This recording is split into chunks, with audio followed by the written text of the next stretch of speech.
It's an annual rite of spring, a pilgrimage to the Mecca of the world of short track racing.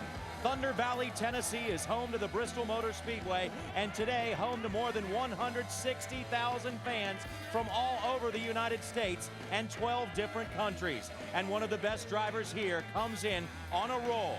Kurt Busch won 2 weeks ago in Atlanta and looks for his 6th win on this high-banked half mile.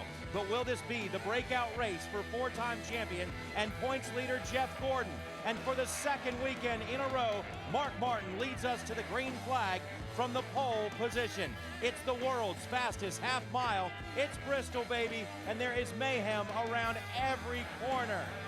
If you love short track racing, you've come to the right place. And today this racetrack will host a sellout crowd of better than 160,000 fans. Strap in.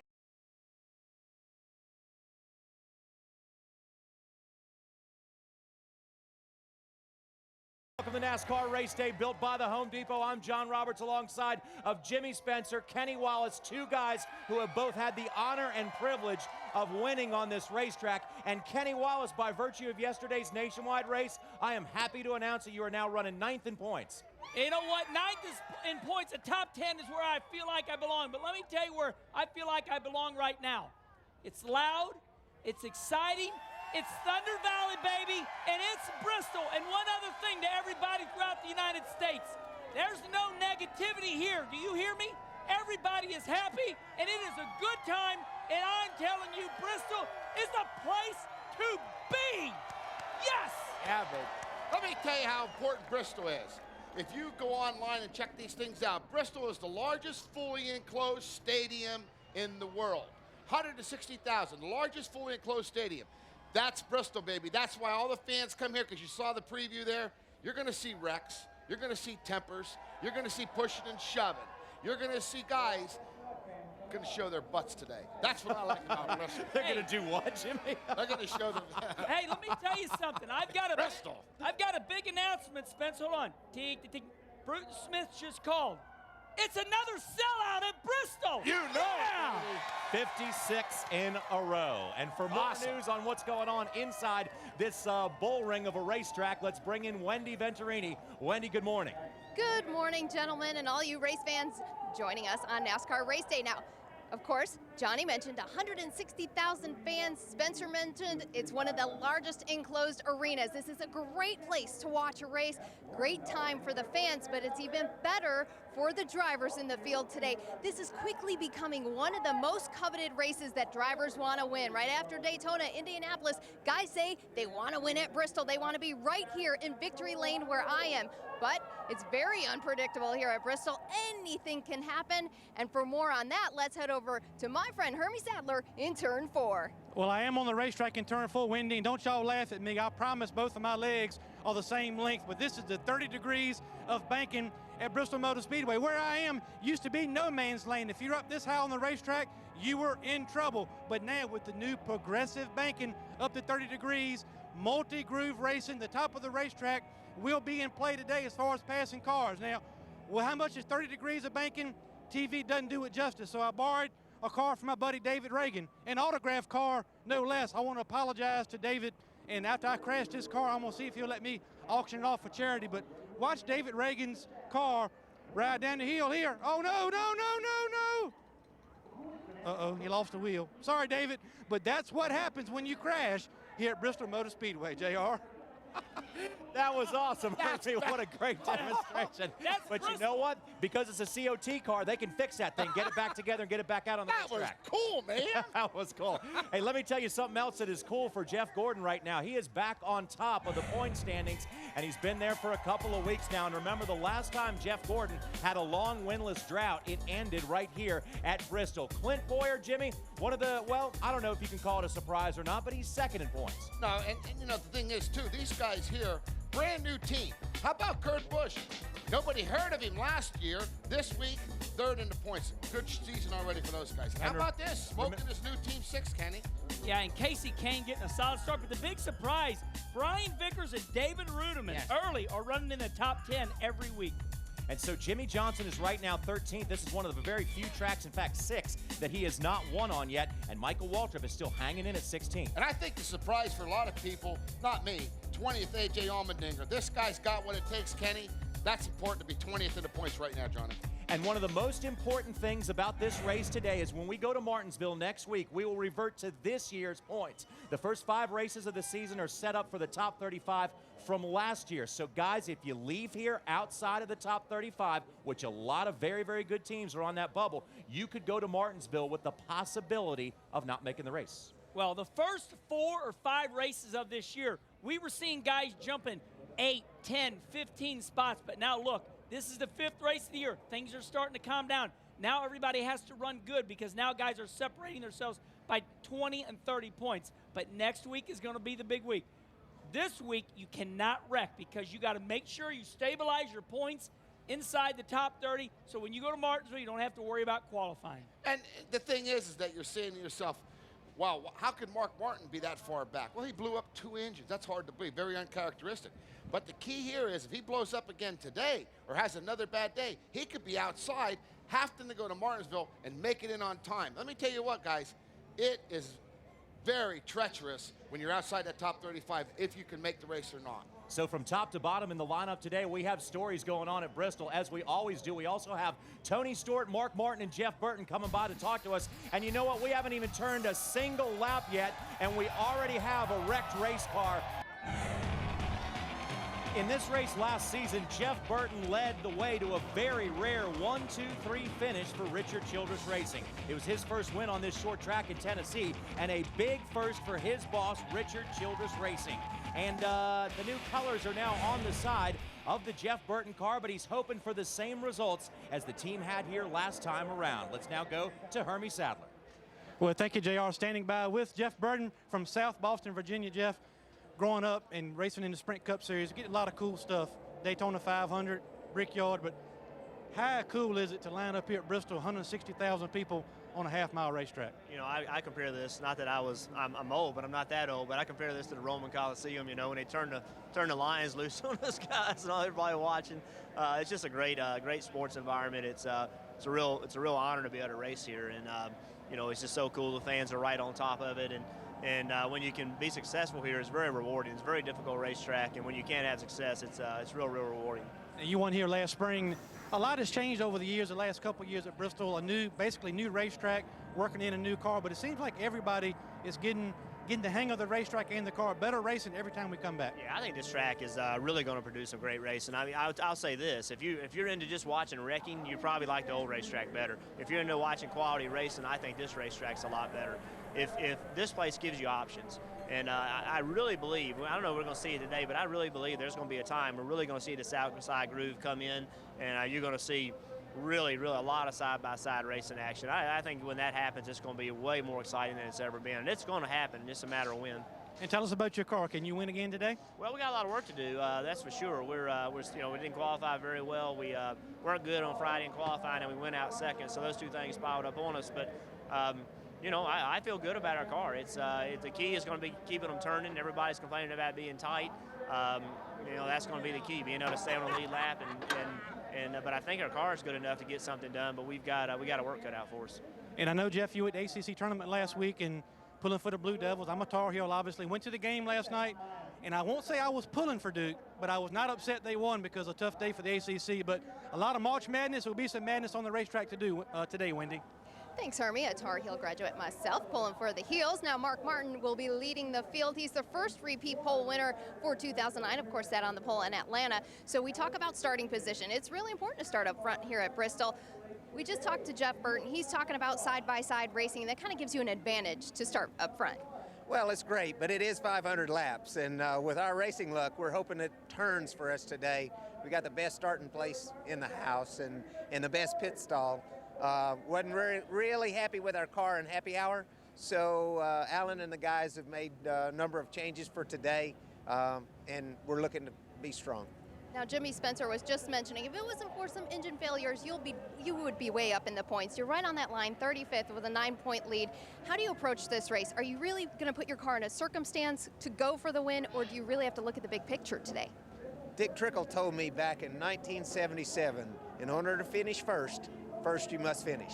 So I'm going to race like that, like I have ever since he told me that. Well, that's some pretty good advice. Now, a win at Bristol, you've won here twice in the Cup Series. How important is it to win at Bristol? We've talked Daytona, Indianapolis. Is this really third on the list, or how would you rank a win at Bristol? Man, it's big, but I got to tell you something. You don't get to choose where you win. If you're lucky, you just get to win. And if you're real lucky, you get to win more than once. And, you know, this is a big deal. We've won here a couple of times. Last time I won was in '98, right after losing my dad, and that really, really meant a lot to me. But sitting on 2 poles in a row is pretty cool, too, because it's been 20 years. I did it once before, but it was 20 years ago, so that's pretty cool. But I'm really having a blast working with Alan and Kellogg's and CarQuest and everybody at Hendrick Motorsports, and looking for some good racing luck. And would like to be greedy and win this thing, but I'd take an uneventful finish, to be honest with you. All right, good luck to Mark Martin. He's all smiles. He'd really be smiling if he was in victory lane just like I was moments ago. Mark Martin will be leading the field for today's race. Johnny? Wendy, thanks a lot. Now, at the beginning of this season, if I told you that Mark Martin would be 34th in points after 4 races, well, they'd say we're crazy anyway, but they'd say we're probably crazy to think about that. But that tells you how important luck is into this thing, you know, because you can have a great team, great driver, great car, and still a bad stroke of luck, Jimmy, can put you way back in the points. Yeah, and you can't over-engineer, Johnny. You know, they say, how do you change your luck, or how do you do? You don't over-engineer. You keep doing the same thing you're doing. The motormen keep doing the same thing they're doing, and circumstances will take care of itself. The big thing is don't outguess yourself. I think when things are going bad, the most important person is that crew chief. That crew chief has got to gather the team sometime Monday, Tuesday, Wednesday, gather everybody in the shop and go, look, gang, we got to keep doing what we're doing. Just because we had 2 motor failures doesn't mean we change things. You know, they didn't do anything wrong. So have meetings, build morale, and keep the faith.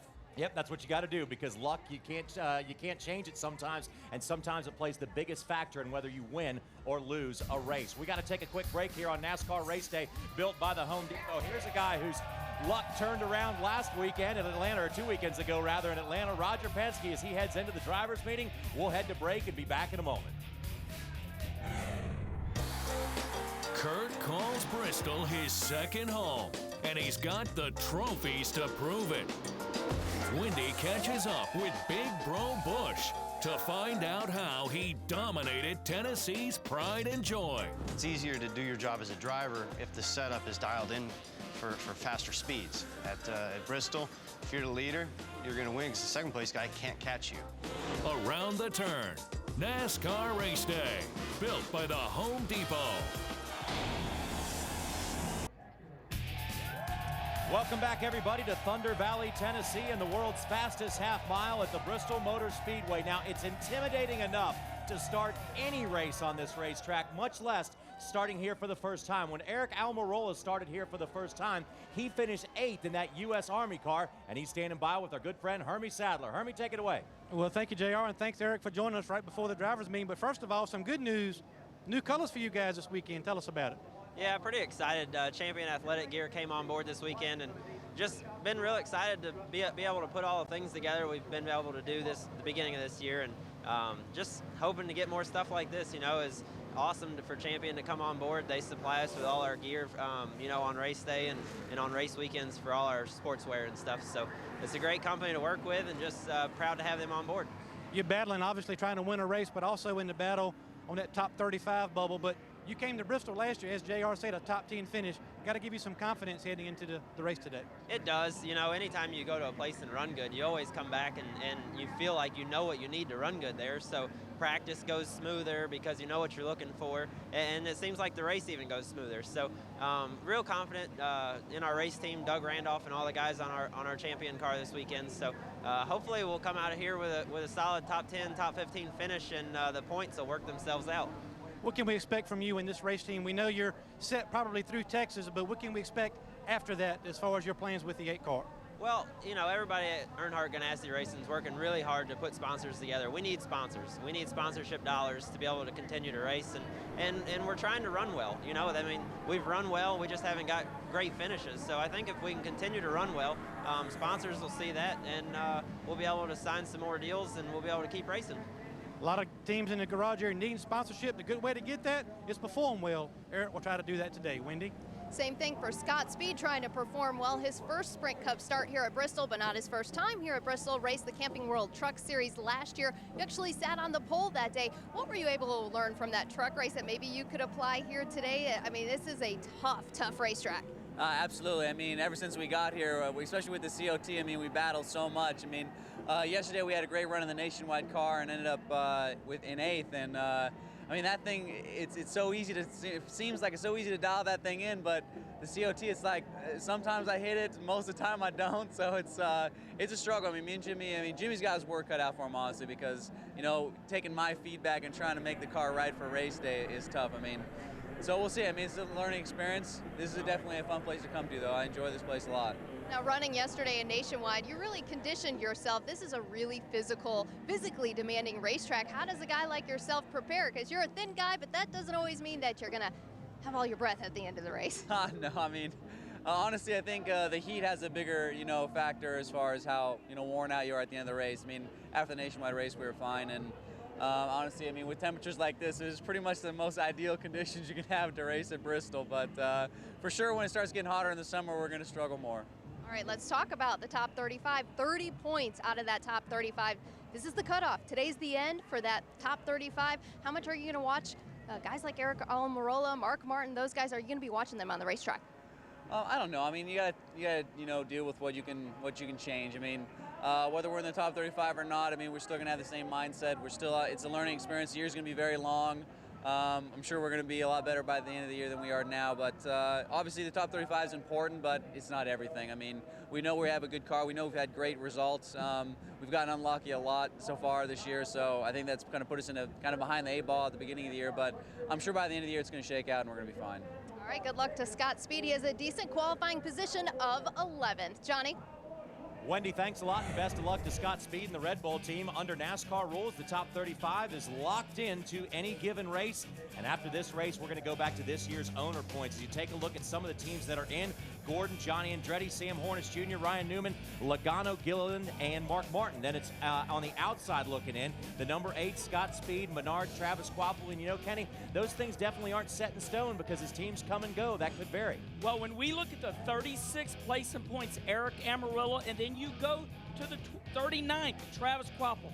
Travis Kvapil's team's saying, look, this is probably their last race. So it looks like Travis might not be able to run the full year. And then you look at Eric Almirola. Eric Almirola just said, look, we have to have sponsorship dollars.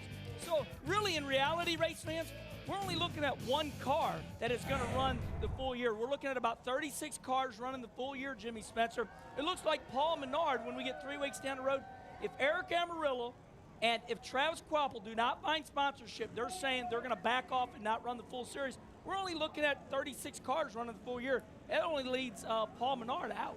Yeah, the thing is that it's still very important now. And simply from the standpoint, there's so many circumstances that play havoc on Friday. You know, if you have a engine, a tire failure, ignition box, who knows what can happen, and you can go home. So, you know, in these trying times, trying to keep your sponsors happy, you better make sure you make these races. And Scott Speed saying it isn't that important. It is very important because there's so many little things could take you out of a race if you're not locked in. Sponsor, very important to be on the race day on Sunday on this race, not being home sitting at the TV watching it. Because it's a lot easier to go to that sponsor and say, hey, man, we're guaranteed a spot in this race because we're in the top 35, as opposed to going there and saying, hey, we're outside the top 35, we may or may not make this race. We've got to take another quick break. When we come back, we'll continue to get fired up for 500 laps here at Bristol. And Joey Logano, Greg Zipadelli, well, they're another one of those teams that could be on the outside looking in after all is said and done. Memory Lane beckons. We'll take a stroll to the days of stock car racing's roots and the short track's heyday. Straight ahead, NASCAR Race Day built by the Home Depot.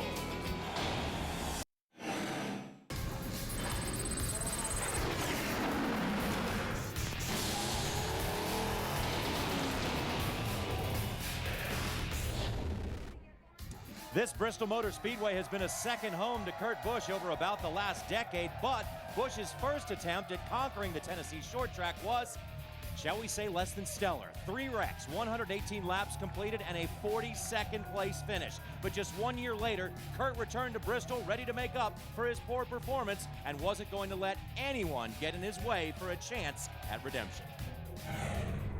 Right around the bottom. Got to let him go. Got to fall in behind him, try to pass him back down here somewhere. Clear. Come back under him sometime, but just let him go right now. Whoa, he hit him. Busch got under him and muscled Jimmy Spencer. You don't see that often. Big save. Message received. Get it up, you're right. With 45 laps left and Mr. Excitement's chances dashed, Kurt took the lead and never looked back. Dale Earnhardt, Ernie Irvin, Elliott Sadler, Rusty Wallace, and now Kurt Busch is a first-time Winston Cup winner at Bristol. This was awesome. This is victory lane! Woo! In 2003, Kurt returned triumphant to the spring race at Bristol. 3 times this year, Kurt Busch has been the runner-up, but not today. He will win the Food City 500 at Bristol and make it back-to-back wins at Bristol Motor Speedway. And swept the season at the famed short track without making any new friends. Turn 1, Sterling Marlin has crashed. Second place car. Sterling Marlin was running second. He went off into turn 1. Uh-oh. He's going to get some help from Kurt Busch. He was trying to let me go, and he got his right sides up in the fuzz. I didn't know he was trying to let me go. We'll see what kind of reception he gets in victory lane. It's checkered flag number 4 for 2003. Kurt Busch takes the Sharpie 500 in Bristol. My dad's the biggest superstitious number guy there is in the world, and he said, you know how many races you've done well at, and then you know how many races you haven't done well, and I don't think it's your time this time around. I'm like, thanks, Dad. Sometimes father doesn't always know best, and thankfully so, as his son made it 3 in a row at Bristol. Rusty had the bumper right there in turn 1, but Busch is driving away. Oh, McMurray slides up the racetrack off Kenseth's bumper. Checkered flag, Kurt Busch. The more things change, the more they stay the same. If Kurt Busch has anything for Matt Kenseth, now is the time to show it again. A little bump, a little tap coming off turn 2. In 2006, Kurt Busch had a new team, new sponsor, and new number, while returning to his old winning ways. Kurt gets into Kenseth. Kenseth is sideways. Kurt Busch, the new race leader. The white flag will be displayed to Kurt Busch, trying to take the Penske Dodge to victory lane for the first time. Kurt Busch taps Dale Jarrett. He now blocks the inside of the racetrack and holds off Kevin Harvick to take the victory in the Food City 500.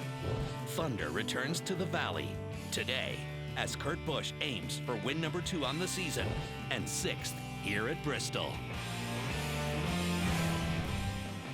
And those 5 wins for Kurt Busch at Bristol ties among active leaders, with Jeff Gordon as the most wins here at this racetrack. Now, he has been on a roll. The momentum from his wins for 2009 has put him 3rd in points after last week's race. So we decided to catch up with Kurt Busch and his crew chief, Pat Tryson. Here's this week's Real Deal.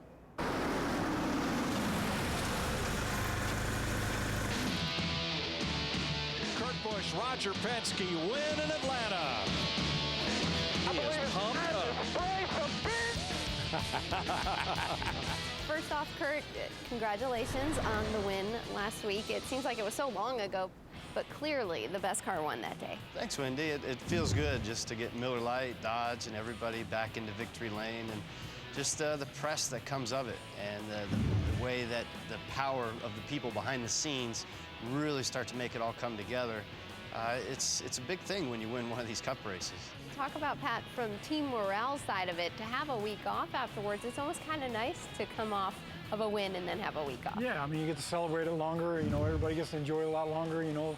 Normally you're right back at it the next week, and if you don't win the next week, everybody's back then and dump. So we got two weeks of enjoyment out of it, and you know, but hopefully we're getting ready for some more of those wins and keep the Miller Lite Dodge up front. There's something bad wrong with this. Folks, this victory lap's going to take a little while. He's just unwinding a little bit. So what do you think, Pat, about the victory lap? You never know what he's going to do. I mean, he was the first to do the burnouts up by the wall. You know, he did a snow angel. Thought it was pretty cool, but we're going to challenge my guys. We're going to try to win a road course and see if you can do a backwards lap at the road course. That would be entertaining. That'd be pretty cool, wouldn't it? Yeah, you need to work on that, and you work on your reverse. I haven't even thought of that yet. I'm in over my head when I started. This is really a much-needed win and a great start to the season for that number 2 Miller Lite team. The media beat them up a little bit last year for their lack of success. This combination is a mystery. Everything Roger Penske does has been successful. You have a championship, you're a winning crew chief. Why isn't there more success? A lot of people are asking that. What do you say to those kind of comments? Well, it's just exactly that. It's so difficult to put your thumb on what exactly is wrong and what would you change first. And I think the biggest one key element, though, has been the new downforce and the new engine. I think the new engine's just been giving us that horsepower that we need. It's proved itself in qualifying, and it's proved itself as the pace of the cars drop off. Pat Tryson has done an outstanding job preparing Kurt's cars this year, and it's really paying off. In other sports, it seems like the coach of the team is the first person to go if the team's not throwing up the stats. Does that go through your mind as a crew chief? Because a lot of times in NASCAR, they want to get rid of the crew chief. Thankfully, they haven't. Yeah, I mean, fortunately, fortunately, Kurt and Roger stuck it out with me, and so far we're doing good. But like I said, there's a long ways to go. But and that's to be expected in this sport. Crew chiefs are on the firing line, but that's part of the business. You know it when you take the job. So it's just part of the job. Is it any pressure off now that you guys are running so well at the beginning of this year? The pressure's off a little bit, but until you make the chase, the pressure's still going to be there because, 4 races in doesn't really determine a season. Yes, it helps to get off to a great start, but we have to keep working, and we've got to continue to run up front to prove that we have made a turnaround. So Kurt Busch wins here at Atlanta, and in just 2 weeks, he heads to a track that he really loves, Bristol Motor Speedway. Now we're headed to Bristol, a track you're really good at, Kurt. 5 wins, 4 in a row. Can you make it a 6th? How high is your confidence right now? Well, I feel like Bristol's the best track that we could be going to right now. We feel like we've done great things on the 1.5 miles so far this year. We still have question marks over the short tracks. What can we do to help our setup? The engine and downforce are less valuable there as far as your overall package. So there's question marks going in, but with the confidence up, that should help us make the right decisions. Question marks on your end, Pat? Yeah, I mean, I think if you look at our last year, Kurt's been tremendous at Bristol himself, but last year we were only average at Bristol. And average isn't good enough, so, we need to improve if we want to be a championship contender. So we're going to place a lot of effort in it, and hopefully we'll get a good result. I mean, we want to win it. Now, Kurt Busch and the team did a cool contest for race fans. He wanted to name that reverse victory lap. Thousands of race fans wrote into kurtbusch.com, and they decided to name that the Unwind Lap. So, of course, this team hopes to be unwinding at the end of the day today at Bristol, and Kurt Busch making a reverse victory lap again. But I think it might be kind of interesting if he were to do that at a road course. Now, that would be entertaining. Now it's time to get the Napa good stuff from our friend, Booty Barker.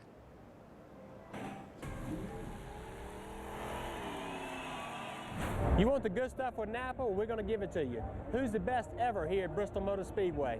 Well, we got the old school. We got the men where men were men and the boys hid in the bushes. You got DW. He's got 12 wins here, 7 straight. He got it done. Old Jaws talked the talk and walked the walk. Then you got Kel Yarborough, Stubby. He manhandled that race car here because it's a man's track. He's got 9 wins here, 4 in a row and 4 poles. So he definitely got it done. Then you got the man in black. Everybody knows him. He's got 9 wins. Any of those 3 are definitely capable of being the best ever here. However, we have Rusty Wallace. He bridged the gap from the old school to the new school. He has 9 wins, and he actually would have had 11 if Jeff Gordon hadn't knocked him out of the way of 2 of them. But then you do have Jeff Gordon and Kurt Busch. With 1 more win, they'll each have 6, and that's during the modern era when competition's a little tighter. So those 2 are in definite consideration. So who do I think is the best? The best, my friends, is DW. Reason why? They call him Jaws for a reason. He told them boys he was going to beat them, and he did it. 12 times. I wish we had somebody like that in the sport these days. And also, it doesn't hurt at all that his brother drives a Napa car. And that, my friends, is the good stuff. And there you have it. Booty Barker says DW is the best at Bristol. It'd be hard if I were put on the spot and try and pick the best of the best at Bristol, but that's why I'm going to send it to Jimmy and Kenny. I don't know, who do you guys think is the very best at Bristol in all our years history here? That's a tough one, Kenny. Well, I will tell you this. This man called him Rubberhead. Dale Earnhardt called him Rubberhead. He is from St. Louis, Missouri. He is none other than Rusty Wallace. The reason I think Rusty was the best ever was for this reason. When you came to Bristol, everybody thought Rusty was going to sit on the pole. Then Rusty started owning Tennessee with dealerships 6 or 7 throughout the state of Tennessee. They started, the chief of police has started handing him badges. I think Rusty, and the guys tease me all the time. They're like, he's your brother. Well, I know he's my brother. But I'm going to tell you what, I've never seen a driver create so much excitement around a racetrack in an era than Rusty Wallace. So I think it's Rusty Wallace or Rubberhead. That's what Earnhardt called him. Rusty was the best here ever unless Jeff Gordon was on his bumper on the last one. Hey, and I'm going to tell you what. You take away, well, yeah, Rusty got knocked out of 2 wins, but he was in the way. I don't agree with any of these guys because... Well, certainly you wouldn't. That's nothing new. And Rudy Barker's wrong. You can't say the best ever just because the guy's got the most wins. You know, you can't look back at eras. Look at Cale Yarborough. He's the only guy to ever lead 500 laps at this racetrack. He led the whole race. So, to me, you can't say the best ever. You could say one of the best. To me, one of the best here is attitude. You have to have the right attitude. Rusty Wallace, yes. Darrell Waltrip, Cale.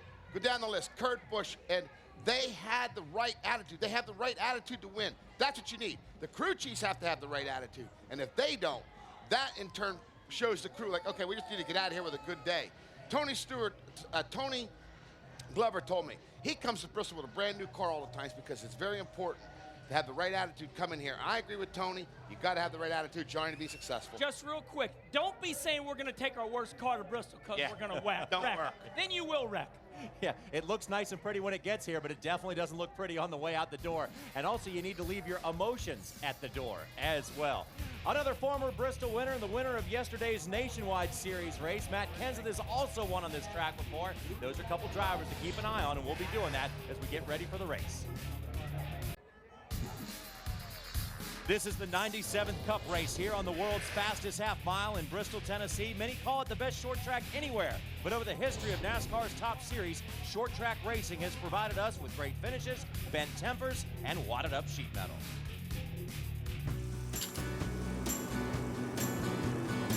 Before NASCAR ever started, races were run on tracks less than a mile long.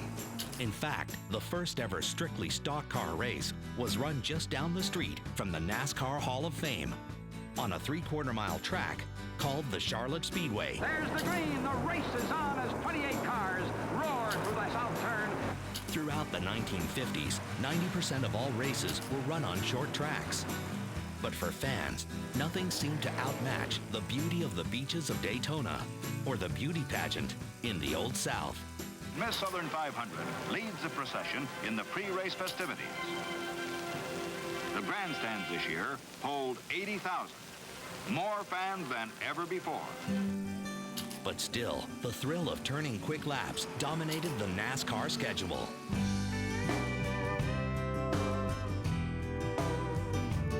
From the backwoods of the Carolinas, where moonshiners got their racing stripes, all the way across the U.S. to the coast of California, short track racing was the norm. For some fans, it wasn't unusual to see a short track race along with football games. In fact, several NASCAR races were run inside the stadiums. But the heart of short track racing was in places like Virginia and North Carolina. Short tracks were as common as Coca-Cola, and the local men became legends. Even convicted moonshiners like Junior Johnson became heroes when it came to the short track. That's Junior Johnson, the huge, silent racing man from the Blue Ridge Mountains of North Carolina. And with World War II over, fans began to fill the stands as they watched this new breed of brave men fight in the dirt trenches of the short track. Here comes Turner and Weatherly. Look at that driving. But in the 1960s, things changed. NASCAR saw a boom in the creation of tracks exceeding a mile. Tracks like Daytona, Atlanta, Charlotte, and Talladega became the new crave, and the term super speedway was born. Every racetrack has a personality of its own. One is like a man, tough, big, predictable. Another can be like a woman, graceful, mysterious, unpredictable. However, to compete with the track of tomorrow, the mecca of all short tracks was built. In 1961, the Thunder was heard at Bristol Motor Speedway for the first time. Not much room at Fireball Roberts is being challenged by Buck Baker. Benny Lorenzen pouring on the coal now. Jack Smith takes the inside roll. He moves up alongside, gets a hood out in front of him. Since 1961, Bristol Motor Speedway has been one of the most sought-after tickets in all of sports.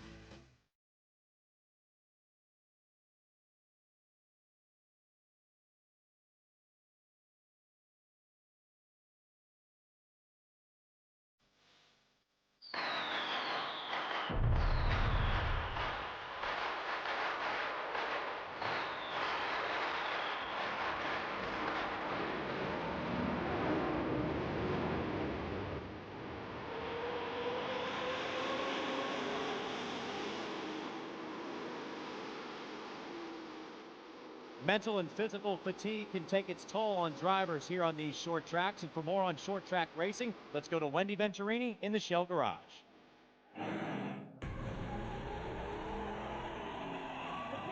Bristol is unique. 22 pit stalls on the front, 21 pit stalls on the back stretch. It can be very confusing where you enter pit road. So complicated, even the best trained professionals have a difficult time explaining it. Green flag pit stop. Well, you can enter turn 2 or turn 4. I'm confused. How about explaining this, Hermie? Actually, we're in turn number 2. Well, we're Johnny. I'm confused. I'm Bristol. Oh my God, he just missed the pit opening, but Wendy is going to straighten this whole thing out for us. I don't know if I can handle that. you can enter turn 2 or turn 4. It's nothing new for Spencer to be confused. Let's explain it to you again. Now, I'm positioned in turn 2. Under caution, all cars will enter here, whether you're pitted on the front stretch or the back stretch. Now, basically, there's 4 good pit stalls here at Bristol. The first one being as you come off at turn 2, pit stall number 43, where Greg Biffle will be today. He qualified 4th. He'll have an easy in, no matter under caution or under green. Now, as you go down the back stretch towards turn 3, that's where Hermie Sadler is with another good pit stall. Well, I am, Wendy. I'm in pit stall number 23. Ryan Newman, the outside pole sitter, picked this pit stall at the end of the back stretch. Now, normally, the second place qualifier would not want to pick a pit on the back stretch. But with the new rules, this is a great pit box because Ryan Newman can come down. It's on pit road. It's all about time and distance. He's got 2 opportunities to lunge forward into this pit box and lunge straight out of his pit box and go around the apron, around turns 3 and 4 on the inside. Back to you again, Wendy. Now, under green, it's a whole different story. The cars go down the respective pit roads. The cars pitted on the front stretch will enter here under green. Now, pit stall number 22, this is where Chad Knaus and Jimmy Johnson have chosen. They'll have an easy in under green conditions, but quite possibly the best spot on pit road could be pit stall number 1, where Hermie Sadler is.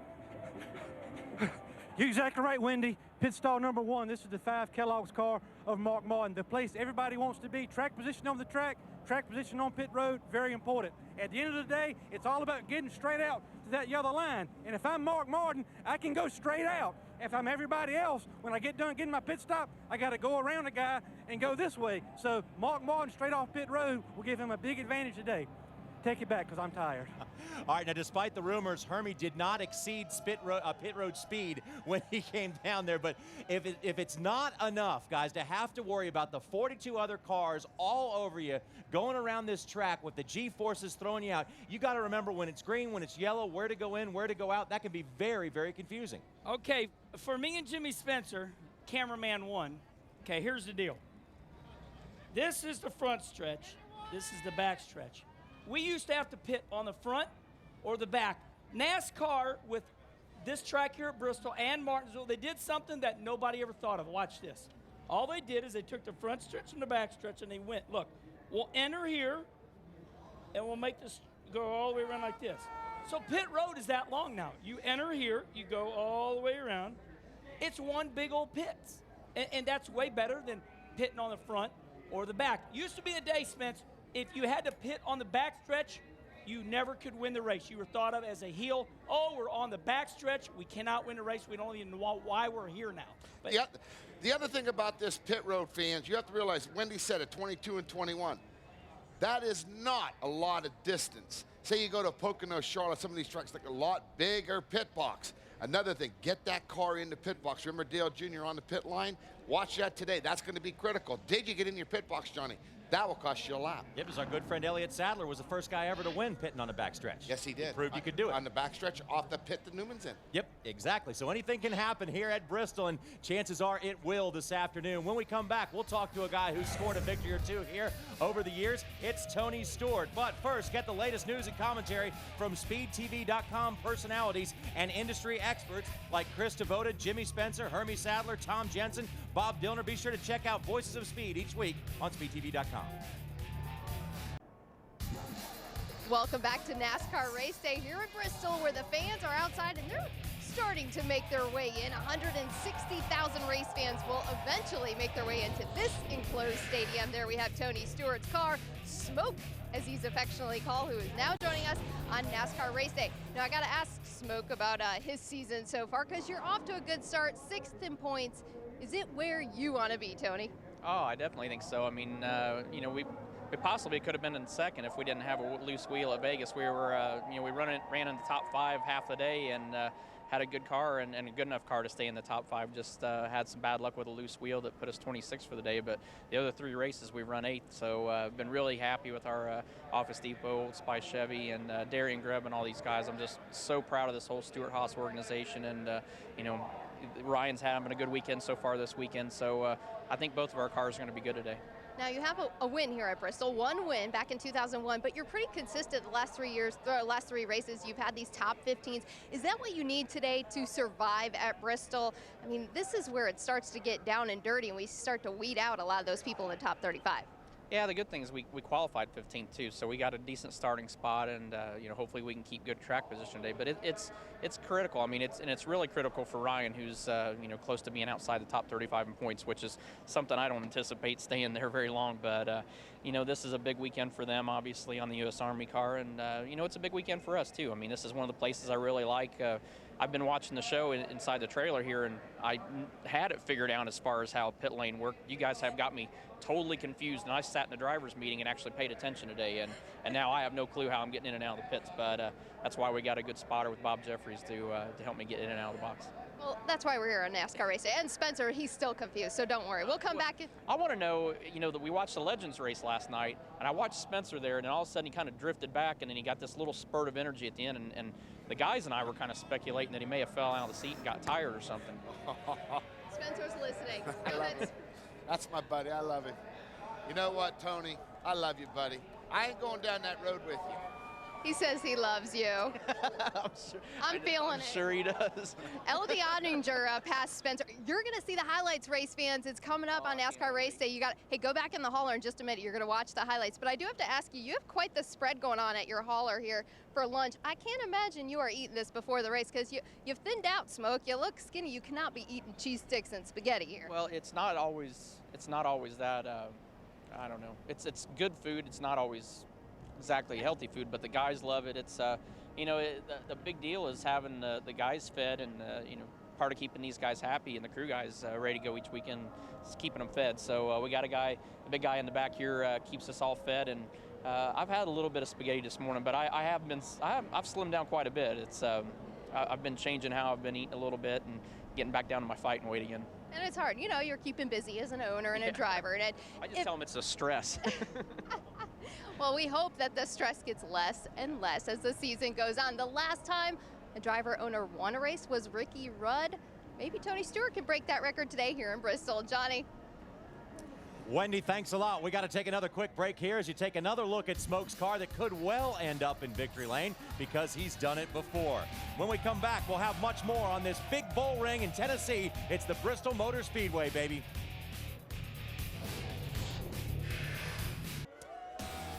On Mondays this week in NASCAR shows, Steve Burns, Michael Waltrip, and Chad Knaus will break down all of the action from Bristol, which includes the popular radioactive scanner feature. And you will hear the most important and dramatic radio conversations from Sunday race this week in NASCAR, Mondays at 8 Eastern, only on Speed. Now, these are Jimmy Spencer's arms. They are not trailing arms. You've probably heard the term trailing arms before. You got muscles?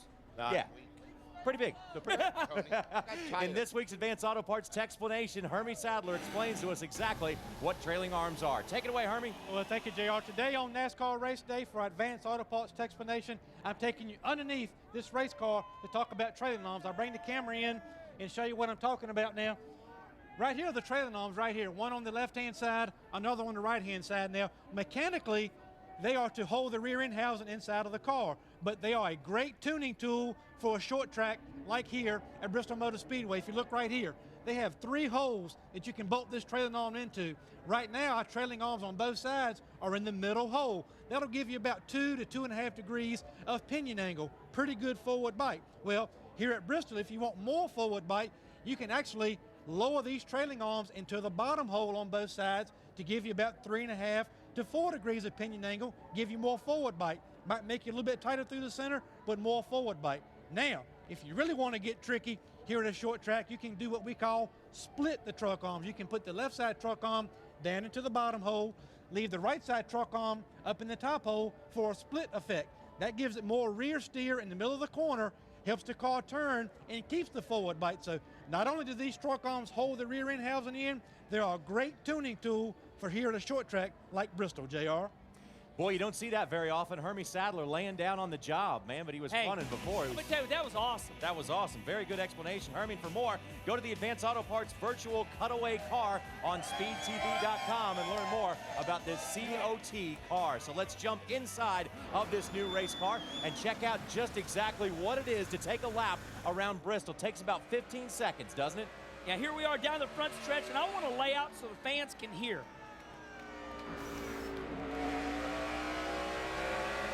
All throttle control, Kenny. One more time, Spence, listen, coast, coast. Okay, so what we're trying Add dual throttle. Right, what we're trying to point out here at Bristol is it's not about being brave. It's about the car rolling the middle of the corner. Then when you get in the grass, you do not have any wheel spin. Good forward bite. We have lots of different characteristics at different racetracks, short tracks, but the bottom line is here, like every other short track, you want to beat the guy from the middle of the corner to the start-finish line. To do that, you got to do what the car lets you do in the middle, but you got to keep that forward bite to be able to pass people, Spence. Yeah, the big thing here, we heard Jeff Burton say, this track is the new Bristol. And the key at this racetrack now is that the forward grip, being able to get underneath somebody, they will allow you to have the room to race side by side. That's the big thing I think you're going to see today, Herman. And we talk about it a lot, but we need for people to understand this new racetrack, it will be better racing, side-by-side racing, because, Kenny, as you saw yesterday with your car, if you can't get it done like you want to at the bottom, you just slide up the racetrack and make your car use a wider radius, and you pass people on the outside. In the past, if anybody tried to go to the outside, that was no man's land. You were done. You had to wait to get in. Yesterday in the nationwide race, I was able to go to the outside and pass a lot of people.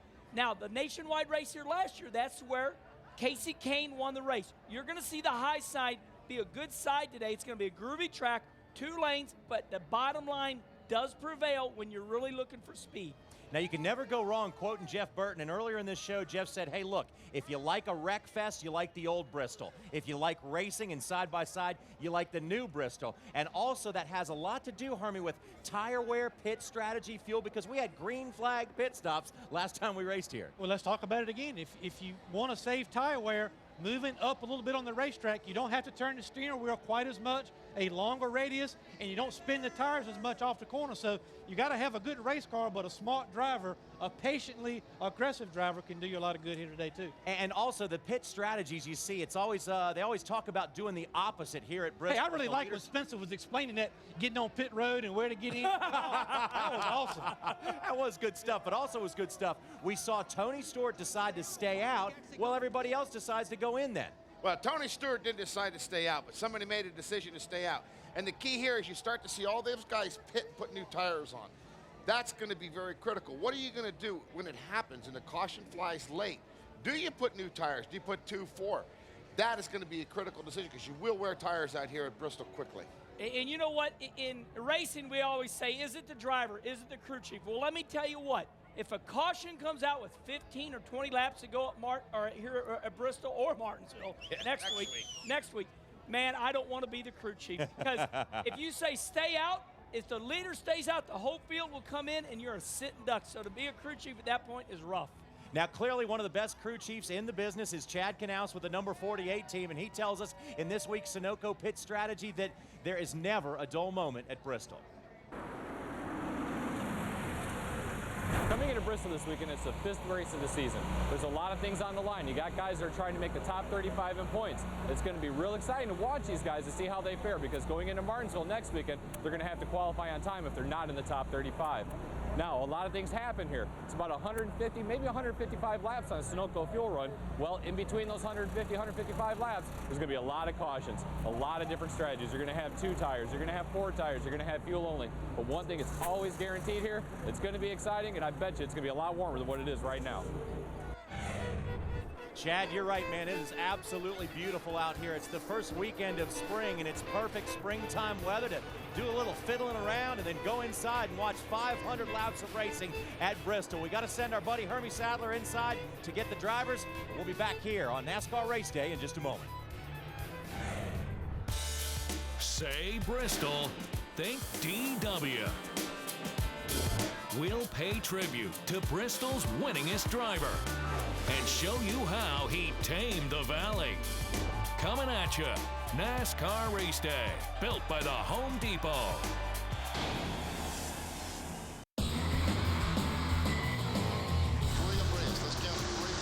Let's try 4. There's one trying to get in the middle there. Davey, I'm going to look at this. Davey just couldn't wait any longer. He had to go for the bottom of the racetrack, and boom, goodbye.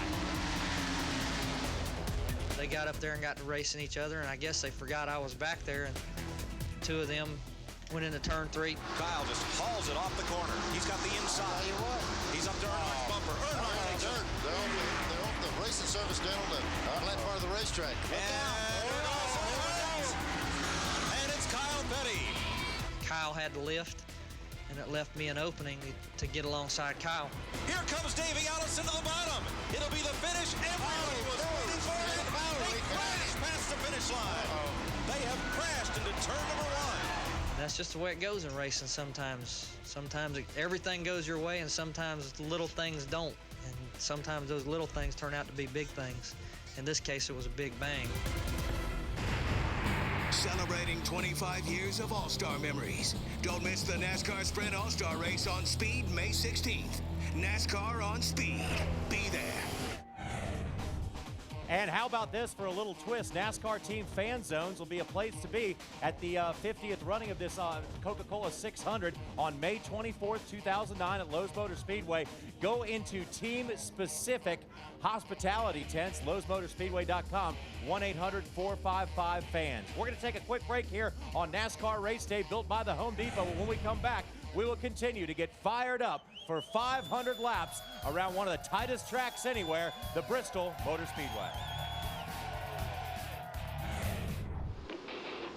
Short track, short tempers, and plenty of wrecks. We never tire of this stuff.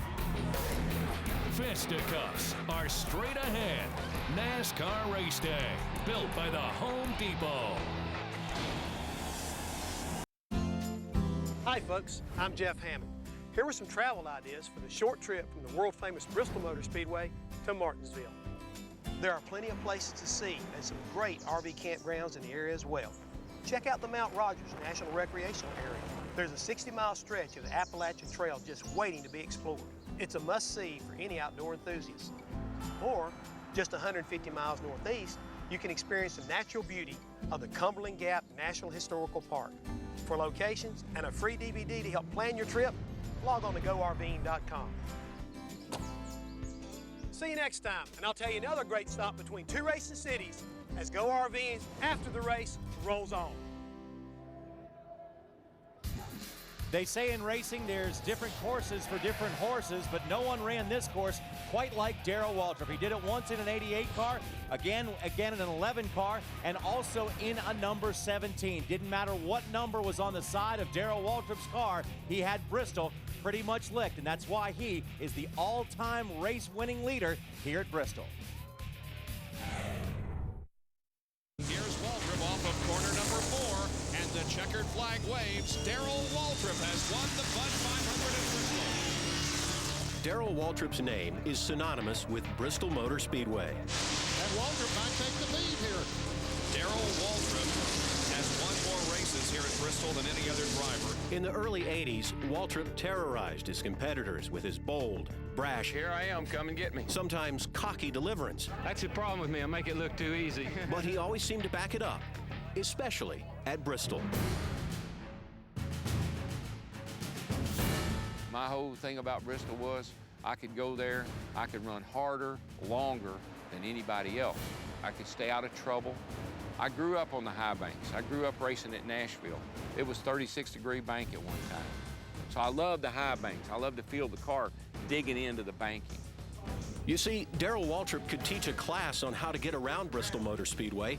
You would be hard-pressed to find a driver who could get around the high bank half mile any better.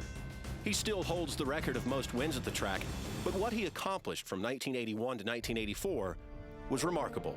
Off of corner number 4, Darrell Waltrip wins at Bristol International Raceway. He took the checkered flag a full lap ahead of his nearest competition. This weekend's win was the 3rd in a row at Bristol for Darrell. Darrell Waltrip has won. It's his 4th in a row. You know, when it's your turn to win or your track, I guess you're just going to win no matter what. This is the same scene that race fans have witnessed for the last 5 races here. He's got it. Darrell Waltrip has won. Waltrip took the checkered flag at Bristol for a record-tying 7th time in a row.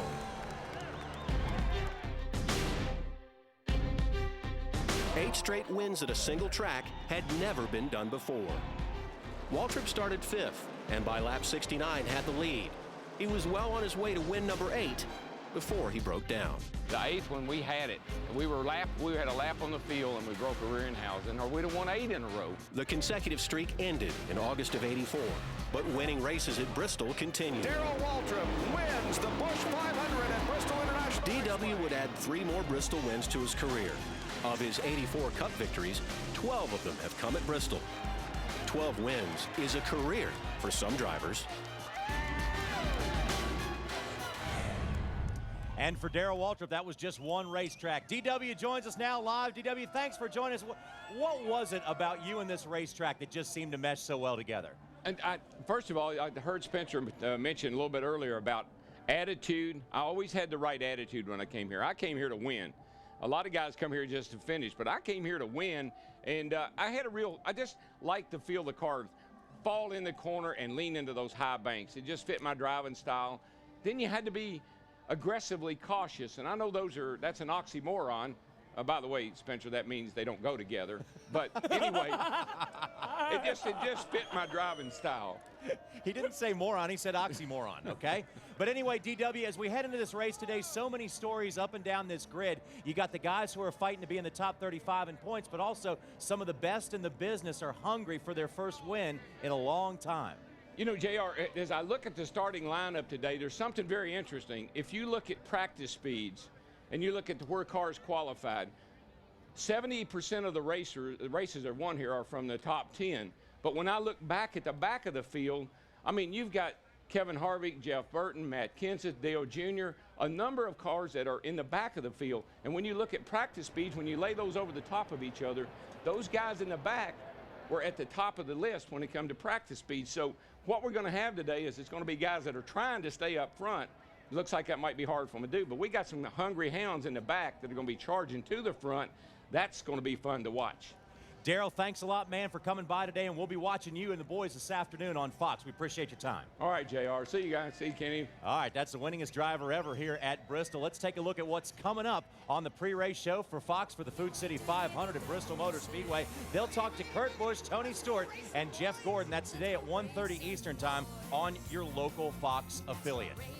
Now, Bristol is the kind of racetrack that makes legends, so what a better place to get some of the legends of racing back together for one Saturday night special. Trying to get Ricky Rackman's car fixed. Let's hope they find the radiator hose that he needs to get him in this race. It's up, folks. We're getting ready to start the cars. Move, please. Blew a lower radiator hose. Blew it completely into it. We send guys after the car struck right now to go get it. You have blown up your race car before we even got started. You know what? I have gotten no luck this whole weekend.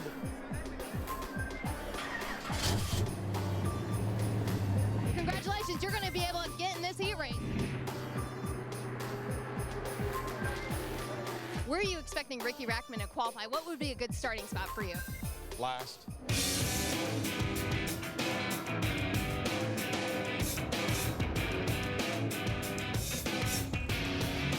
And a little bit of action here on the final lap. The 55 car and Ricky Rackman, a little contact. Ricky did a great job, Wendy. You know, he ended up every second or third in that race. That was awesome, man. Thanks, Ricky. Rumor has it in practice you got into Junior Johnson. I know, Wendy, and I can't believe that. Evidently, his spotter wasn't watching or something. I mean, I was outside of him, and he just moved over, and I don't think we did a lot of damage. It was just practice, and I'm pretty upset over it. I will have to tell you, I am very upset over that. Rumor has it Jimmy Spencer got into you. Any truth to that? I don't know. I don't think so. You feel okay, though? Yeah, I'm fine. How many guys is Jimmy Spencer going to take out? I don't know, but he's big enough to not have to worry about getting out and having a problem. I think he's already taken out one, so. Did you diet for this weekend's race? You got the fire suit. Oh, Wendy, they make bigger suits.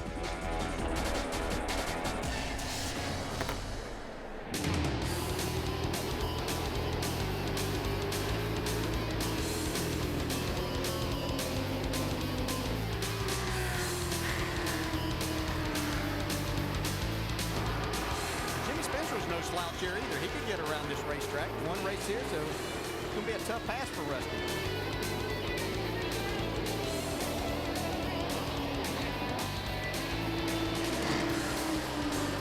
Mr. Excitement, Jimmy Spencer. Great modified champion and moved into NASCAR Sprint Cup. Sterling Marlin, the winner tonight here at Bristol.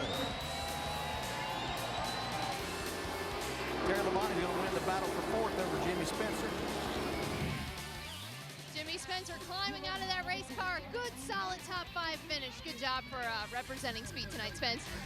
Yeah, just been a while since I've been in a race car and just had the car way too loose. You know, they don't have a lot of horsepower, and I said, you can't get one too loose. Well, I did. And but it was fun, Wendy, you know, racing Terry there at the end. And heck, LD passes me and Rusty, and I went, what the heck's going on here? But I had a good time, man. I just got to thank Bristol for putting this thing on and the fans for watching it.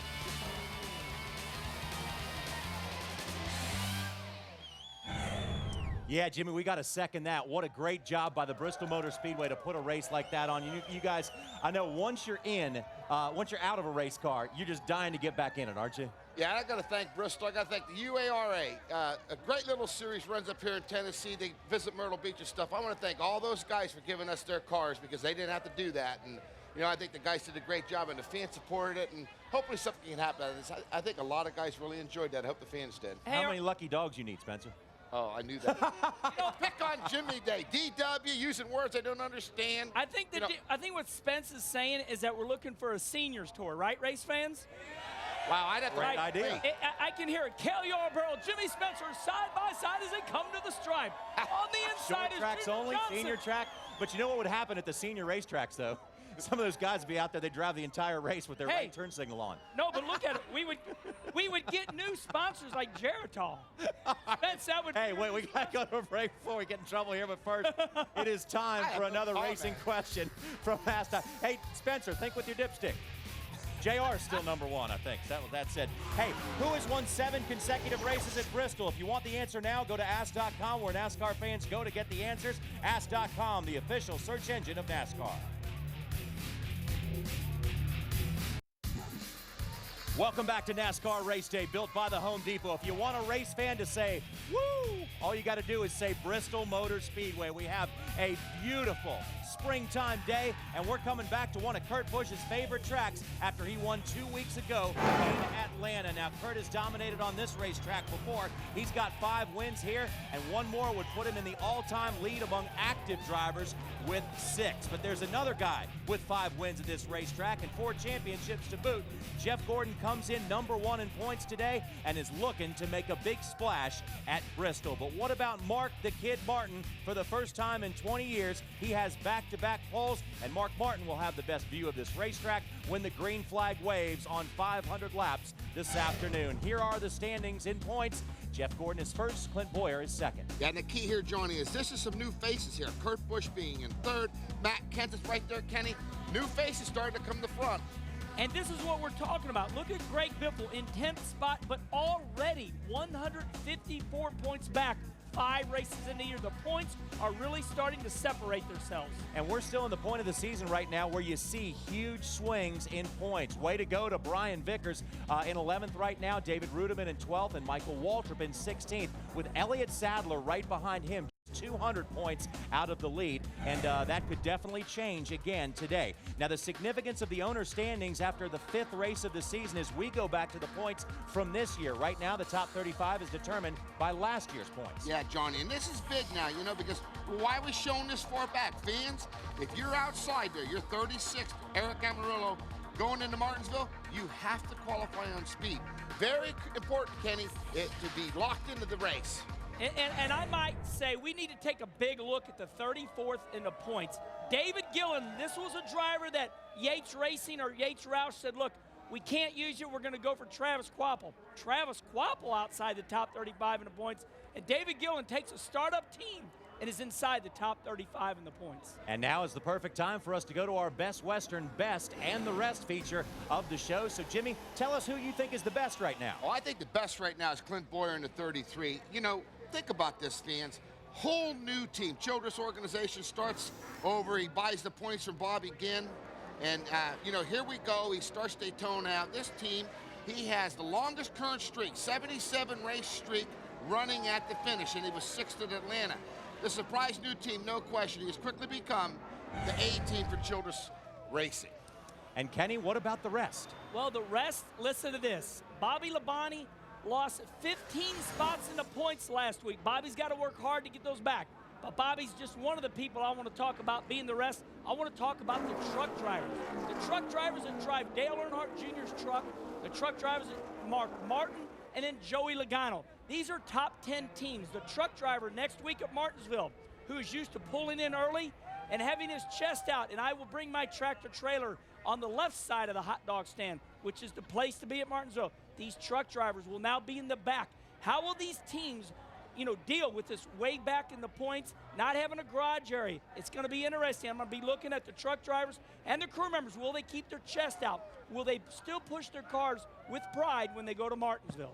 And a lot of where you park in Martinsville will have to do with your temper here at Bristol today. You lose it, you finish in the back of the pack, and you may not have enough points to be on the left side of that concession stand, because here at Bristol, some drivers always leave with bent sheet metal and bent tempers. It's hard to keep your temper in check here when you run in these close quarters at these speeds at this place. There is no way I'm leaving this racetrack without telling somebody that just intentionally put me into the fence or tried to knock me out of the way how I feel. Rusty Wallace and Dale Earnhardt get together, and Wallace goes into the outside wall. Didn't take long for that one to come out. They were racing hard. They're pushing and shoving a little bit over there. Ricky Rogers, Rusty Wallace, and Rusty's obviously not happy in the tactics. Tempers.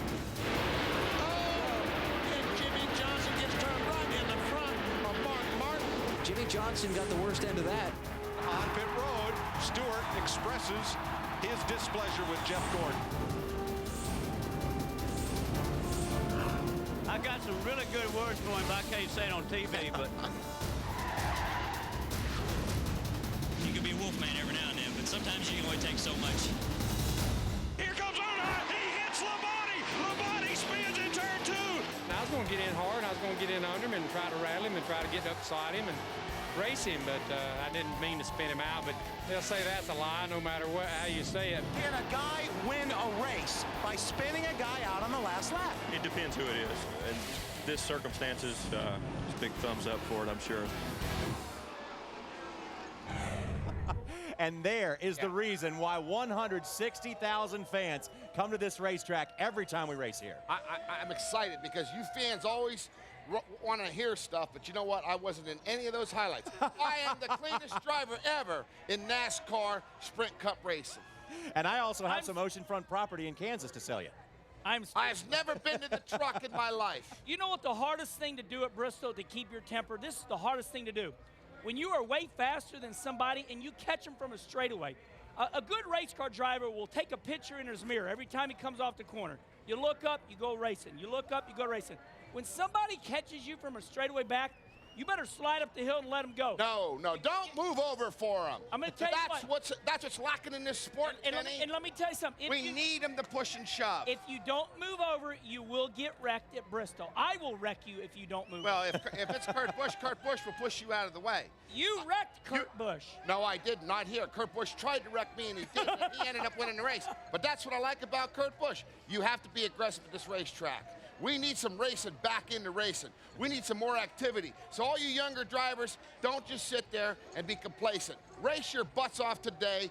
Give us a damn race. And push and shove on one another. That's what this is about. We're at Bristol, daggone it. And if I may quote my good friend Larry McReynolds, you better leave your temper out there on 19 and 11 because it can't stay inside the racetrack here. You know, it's going to get loud. It's going to get very busy. But now we're going to show you the only serene scenes around Bristol, Tennessee that you're going to see this afternoon because it's about to get wild here in a matter of a couple of hours.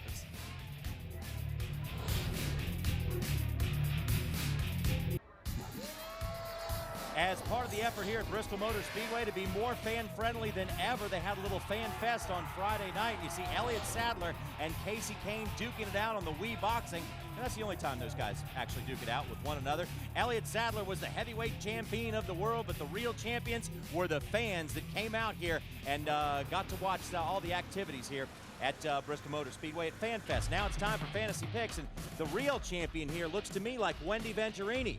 She's already up 7 on Kenny Wallace. She is a queen. 229 on Spence. We got to do something about that.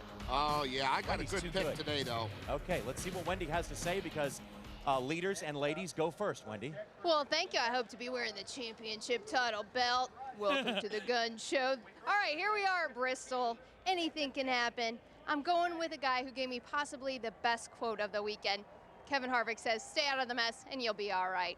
And according to yesterday's win, looks like he was doing pretty good. Kevin Harvick, now he qualified 30th, so he has kind of a long start to the beginning of the race. But he was 7th in happy hour. He was fast on that lap tracker. He's consistent. Todd Berry or Kevin Harvick confident about a win at Bristol.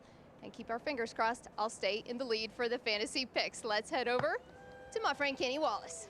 And my pick is somebody that has to have a solid run. At least that's what Tony Stewart said. He is the Rocket Man. He is from South Bend, Indiana.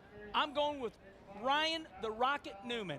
He needs a good run today. I think he's going to put me right up there in the points lead. And at least I will contend with Wendy Venturini. Next up, Hermie Sadler. Well, thank you, JR. I would never go so far as to say Bristol owes anybody anything, but a guy who's due at this racetrack is Denny Hamlin, driver of this FedEx number 11 Toyota. He could have won a couple races here, had fuel pickup issues in 2 different races. He's very good on short tracks. I think Denny Hamlin, although starting 24th, will win today, JR. Hermie, thanks a lot, and I think you guys are just being kind to your old buddy JR because it is so kind of you guys to let 3 picks go by here at Bristol and not take one of the winningest drivers ever here in the man from Vallejo, California, who drives the number 24 and knows exactly where victory lane is here. Jeff Gordon will break the streak here today. The last time he had a long winless drought, he won here at Bristol, ended it here in victory lane, and he will do the same this evening, Mr. Spencer. Well, the key here is that 2 guys have picked top 10 starters and 2 guys have not picked top 10. Well, you know what I say? 6 of the last 7 races have been won from the top 10, so I said, hey, I have to pick that hot shoe from Atlanta. He's in the top 10. His name is Reed Sorensen, driving the Richard Petty, number 43. Look out, fans. Reed Sorensen's going to break through today, have a breakthrough day. He sure in hell needs it. He will have a good day today at Bristol. Okay, Jimmy.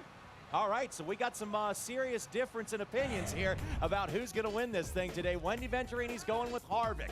Kenny Wallace going with Newman. And Hermie Sadler has Denny Hamlin. And this guy here has the pick that's going to win, by the way. And Jimmy Spencer, in honor of the legends, the legendary Richard Petty with the number 43. Reed Sorensen's going to break into victory lane today, according to Mr. Jimmy Spencer. So there you have the NASCAR Race Day fantasy picks. We'll see exactly who's right in a matter of just a few hours. Hey, you know what? That number 26 car driven by Jamie McMurray. I know I don't get 2 picks, but if I had to, that would be my second one. You're already cheating. I'm not cheating.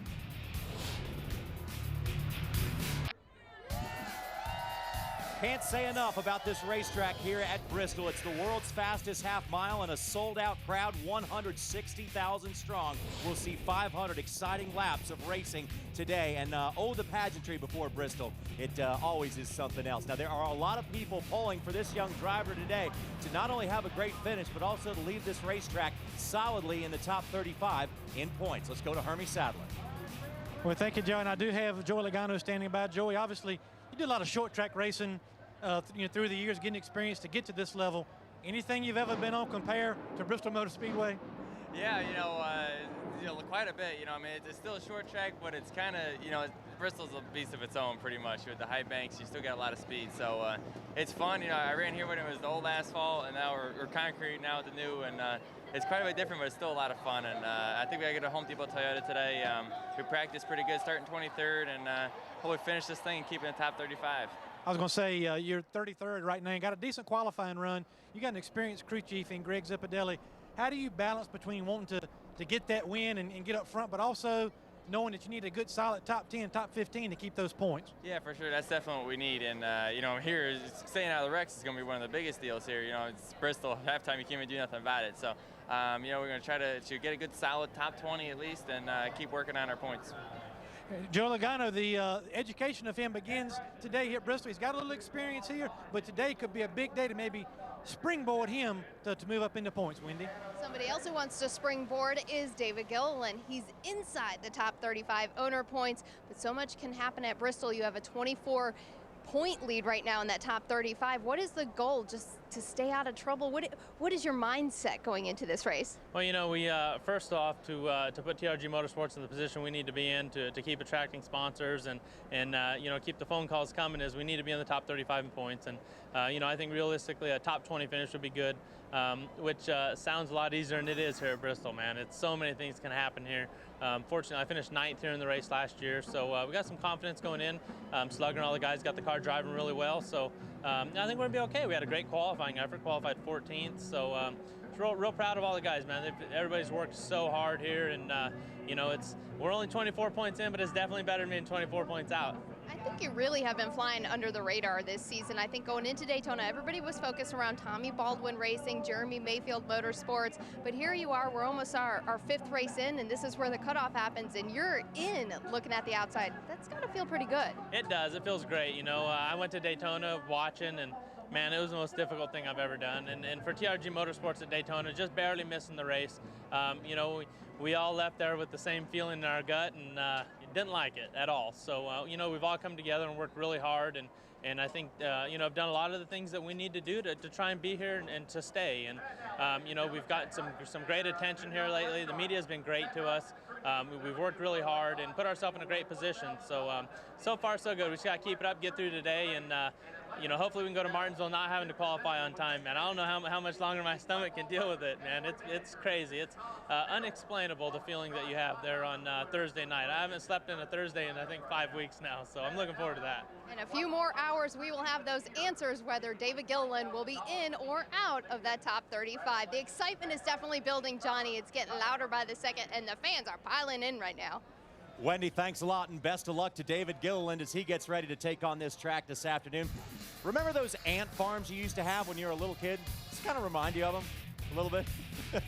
Here comes some of the 160,000 fans into Bristol. Stand by, everybody. We'll be back.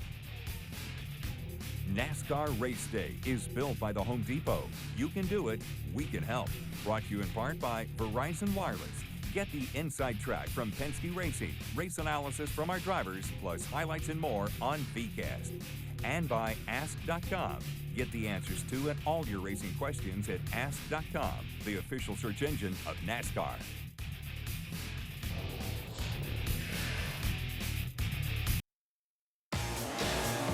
Next week, as if Jimmy needs any help, the fastest 43 head to the clip, where the 48's been finer than the salmon of Capistrano.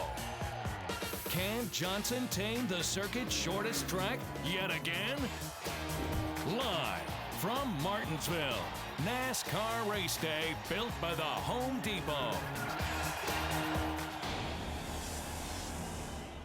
And what a treat for the fan of the short track racing, 2 in a row, and there's nothing quite as exciting as that driver's starting grid area down there in the middle of this big bull ring that is Bristol. Let's go to Hermie Sadler, get a taste of some of the excitement. Well, I got to do an apology to my friend David Reagan. We used his car early today as a prop here on race day. I got your car back for you. Worked good. There's your car. I think this is going to be enough of tearing up today. Wait a minute, I got more. Here's a tire. Okay. Yeah, here's a tire. I got my hands full. That's all right. Got a splitter. Got to have that. Got a wing for you. Let's put that right there. Good luck today. Yeah, this is something that's not going to happen today. We're going to take care of our tires. We're going to take care of our splitter, and our wing is still going to be on our UPS Ford at the end of the day. So we might have a little donut marks here and there, but other than that, our UPS car is fast. It should be fun. And that car is autographed. We're going to auction it off on SadlerFoundation.org for Autism Speak. So let's go to Wendy. All righty, well, we want to catch up with Ryan Newman, so excuse me, Smoke. Sorry. We've already chatted with you. All righty, Ryan Newman, I didn't want to interrupt. All right, a good car for you, looks pretty good. You were good on the lap tracker. How confident are you for today's race? Anything can happen here. Well, that's the thing, anything can happen. I'm confident we have a good car, and we got a good pit selection, all those things, but there's more to it than that here racing 500 laps. So just take the U.S. Army Chevrolet and do what we can with it. And we know that it's fast, we know that it's capable, just have to be at the right place at the right time. What's the key about your pit stall? Because we covered this earlier in the show. You're at the back, the end of the back stretch. Talk about that. How easy is it getting in or out? It should be good. I mean, there's no problems, no issues. There's really 4 good stops or 4 good stalls here at this racetrack, and we got one of them. So it's a tight pit road, and when you have that advantage, it could be huge. All right, good luck to Ryan Newman, and we're going to try and find Greg Biffle in just a second. Let's head over to Hermie Sadler. Yeah, a lot of commotion going on. I got 2 of the better-looking men down here at the driver intros. First, let's talk to Michael Waltrip. How's your car? It's all right. It's not as fast as David's or Marcus's, and that's a concern for me because we got the same stuff, but mine just won't turn right. They seem to be working through the center better, but we worked on the Napa car, made some changes to it last night. Hopefully it'll run good. It was decent after 10 or 15 laps, but before that it was kind of slow, and that's not good. Now, Sterling, you already had one victory hit the racetrack here last night, but they want me to ask you, any concerns of having to be on the same racetrack with Jimmy Spencer last night? As long as I stayed ahead of him. That was the main thing, but we had a big time. You made some money for charity, and glad to do it. Thank Bristol for putting the deal on, and all the drivers come in and competed, and maybe we can do it again next year and get DW out here and DJ and some more guys and have a big time. Everybody had a good time. Sterling Marlin back today, along with Michael Waltrip. These guys should have a good day, Wendy. Thanks, Hermie. Greg Biffle, who's going to be having a tough race today. Greg, how are you feeling? You have broken ribs from a boating accident. Are you all taped up inside under that fire suit? Actually, I've talked to a lot of doctors and a lot of trainers, and actually I have nothing on at all. You know, they said taping it, you know, you'd have a problem breathing, and the seat really is the key. The seat fits me very, very good. You know, I got fit for a carbon seat over at the Hendrick's shop a couple years ago, and it fits really, really nice on my body, and doesn't, you know, I feel best sitting in the car, believe it or not, than anything else. But I'm feeling really good today. I know it's been a couple of days since I did it. Tuesday night, I was jumping over to the dock and slipped and spun around and landed on my ribs. So one of those things, you know, just freak accident, but I'm feeling pretty good now. Now, what happens at the end of the race? This is a very physically demanding racetrack. Do you have somebody on standby? We don't. You know, we did up until yesterday, and after happy hour, I'm doing so good in the car that we went ahead and relieved, you know, Eric Darnell was going to stand by for me, and we were going to give him some practice time, but I'm feeling so good in the car, and I'm getting better every day that I don't think it's going to be necessary now. All right, good luck to Greg Biffle. Jimmy Spencer had this issue. He talked about it this morning. He actually had his ribs taped up one time, ended up taking the tape off, Spence, so he could be more comfortable in the race car. Let's head over to Hermie Sadler. Well, I was saying about my buddy Jamie McMurray. Jamie, you've had a good car this year, a lot of races. Hadn't got that win yet. Could today be the day? Well, a little bit nervous. Our car didn't seem to have a lot of speed in it yesterday, but we qualified well, and that's a big deal. And I made like a 40-lap run, and it seemed to stay very consistent. And at Bristol, it's all about it being comfortable to you. And my car was pretty comfortable, so hopefully it will be a good day for the Crown Royal Ford Fusion. How about gaining on this racetrack? Obviously, it's a new Bristol and got a new car. Any gains you guys have made since you were here last fall? Well, we unloaded with Carl's setup that he won with here last year, and it worked for us. It was been the best setup. Unfortunately for the 99, they didn't seem to like the car, but the tires are a little bit different. They have said it's the same thing, but the cars are about a half second faster, and I don't know that everyone in this garage has made their car a half second faster since last fall. So the tire, I think, is throwing some guys for a little bit of a loop. I was told my brother said for me to shut up so he could talk. I need a ride home, so go, Elliott. Yeah, that's right. It's time to talk to Elliott Sadler, the other Sadler, who you were pretty busy last night. Tar. Heels. Heck yeah. Sweet 16, my friend. So can we have a successful day at Bristol like we did with the heels? I hope we can. I tell you what, our car was really good yesterday. I best my car, and I just love this place. It's just so much fun, so much adrenaline. The fans really get into it. It's just a great 500 laps. So we're looking forward to a good run today. Just want to run all 500 laps, be there at the end, and get all the points we can. But really proud of my guys. Good car yesterday. My crew chief is actually sick today in a hospital, so we're going to try to run good for you, Kevin. Take care of yourself. We'll see you next week. But we're going to do the best we can, try to pull the slack a little bit and go after him. Your crew chief, Kevin Buskirk, who's filling in for him today? Oh, Robbie Loomis. Oh, boy. Y'all pray for me. All right. Elliott Sadler has Robbie Loomis on the pit box. Hermie Sadler. I got Jimmy Johnson. Jimmy, we have a mutual friend this weekend. We played golf. And I said, is Jimmy coming? He said, no, because last time he played golf with you, he finished last. He was going to stay at the racetrack. So no golf this week, but how's your car? It's going well. I need to play some golf because I'm hopefully going to play in this Pro-Am at the Quail Hollow Country Club later in the year. And right now, my golf game's terrible. But good news for this weekend is that our race car is really good, and I've found the rhythm around this track. And we've made a really strong effort coming into this weekend, like we do every year, but we tried once again.